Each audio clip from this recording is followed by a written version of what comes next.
दोस्तों, महाभारत का युद्ध अब तक के सबसे बड़े युद्धों में से एक माना गया है, जिसमें कौरवों की हार हुई थी और पांडवों की जीत हुई थी। और कहा जाता है इस पूरे युद्ध में हनुमान जी अर्जुन के रथ के ध्वजा पर विराजमान रहे थे। दरअसल कलयुग में हनुमान जी ही एक ऐसे देव हैं जिन्हें अमृत प्राप्त है। और कहते हैं जब प्रभु श्री राम ने जल समाधि ली थी तो उन्होंने अपने परम भक्त हनुमान जी को यहीं पृथ्वी पर रुकने का आदेश दे दिया था। इसीलिए ये माना जाता है कि वह आज भी इस पृथ्वी पर साक्षात रूप में रहते हैं। इससे जुड़ा एक प्रसंग आनंद रामायण में मिलता है, जिसमें हनुमान जी अर्जुन के घमंड को तोड़ते हैं। तो दोस्तों, कहते हैं कि एक बार हनुमान जी ने अर्जुन से किसी बात पर शर्त लगाई थी और हनुमान जी ने उस शर्त को जीतकर अर्जुन का घमंड चकनाचूर कर दिया था। अब कैसे, तो वीडियो को पूरी देखिएगा, आपको बहुत मजा आने वाला है। लेकिन अगर आप इस चैनल पर नए हो तो चैनल को सब्सक्राइब करके बेल आइकन जरूर दबा देना। तो आइए जानते हैं। तो दोस्तों, कहा जाता है एक बार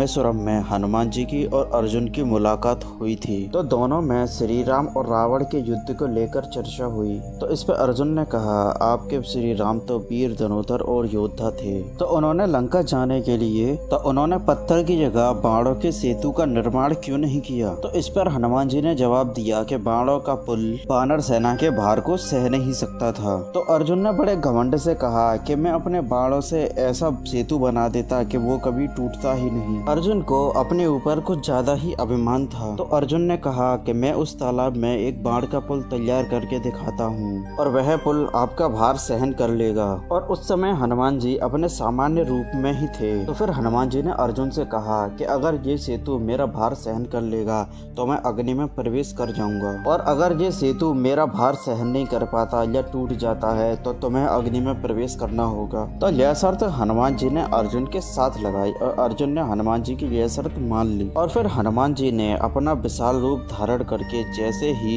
एक पैर अर्जुन के सेतु पर रखा, सेतु डगमगाने लगा, और जैसे ही दूसरा पैर रखा हनुमान जी ने उस सेतु चरमराने लगा। और पुल की हालत देख अर्जुन ने अपना सिर शर्म से झुका लिया और अर्जुन का घमंड वहीं टूटने लगा। लेकिन जब तीसरा पैर हनुमान जी ने रखा तो तालाब खून से लाल हो गया। और यह देख हनुमान जी नीचे आए और अर्जुन को अग्नि प्रज्वलित करने को कहा। अब आग जलते ही हनुमान जी अग्नि में प्रवेश करने वाले थे और तभी भगवान श्री कृष्ण प्रकट हुए और ऐसा करने से हनुमान जी को रोक दिया। तब भगवान श्री कृष्ण ने बताया कि आपके पहले ही पग के रखते यह सेतु टूट गया होता अगर मैं कछुआ बनकर अपनी पीठ पर आपका भार नहीं उठाता। तो यह सुनकर हनुमान जी दुखी हुए और उन्होंने भगवान श्री कृष्ण से क्षमा मांगी और साथ ही में अर्जुन का घमंड भी टूट गया। तो दोस्तों, आज आपको वीडियो अच्छी लगी होगी। अगर वीडियो अच्छी लगी तो वीडियो को लाइक करके चैनल को सब्सक्राइब जरूर कर लेना और बेल आइकन जरूर दबा देना।